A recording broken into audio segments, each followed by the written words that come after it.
ছোট্ট একটি ভুট্টার দানা যা উত্তাপ পেলেই হয়ে যায় মজাদার পপকর্ন। আসসালামু আলাইকুম, মাহাদিস ডেইলি ব্লগে আপনাদেরকে স্বাগতম। আজকে আমরা দুজন মিলে চলে আসলাম মুন্সিগঞ্জ শিয়ালদি। শিয়ালদি যাওয়ার উদ্দেশ্য হলো ওয়াজ শুনতে যাওয়া। শিয়ালদি গিয়ে আবার দেখা মিলল মারুফের সাথে। আমি বললাম চল পপকর্ন কিনে খেতে খেতে চলে যাই মাহফিলের উদ্দেশ্যে। ওরা বলল আচ্ছা চল, পপকর্ন নেই। আজকে চলে আসলাম মুন্সিগঞ্জ শিয়ালদি গ্রামে। আমার সাথে রয়েছে মারুফ এবং ফাহিম। দোকানদার ভাইটির কাছে 3 প্যাকেট পপকর্নের জন্য অর্ডার করে দিলাম। আমি বললাম ভাই গরম গরম পপকর্ন খাবো। ভাইটি বলল আচ্ছা ভাই দিচ্ছি। ভুট্টাগুলো দেওয়া হলো তাদের স্পেশাল কড়াইয়ে। নিচে আগুন জ্বলছে আর উপরে ভুট্টাগুলো তাপ পেয়ে পপকর্ন হয়ে ফুটে ফুটে পড়ছে। দেখুন কত সুন্দর লাগছে। পপকর্ন হয়ে গেলে প্যাকেট করে পপকর্নের উপর লবণ ছিটিয়ে দিচ্ছে। তারপর প্যাকেটটা কড়াইয়ের তাপে লাগিয়ে আমাদের হাতে দেওয়া হয়েছে।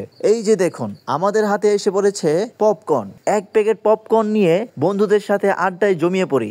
বন্ধুদের সাথে কাটানো সন্ধ্যার সেরা সঙ্গী পপকর্ন আর হাসি ঠাট্টা। স্মৃতিগুলো পপকর্নের মতো, একবার শুরু হলে আর থামতে চায় না। বন্ধুদের ভালোবাসা মানে একসাথে বসে পপকর্ন খাওয়া আর গল্প করা।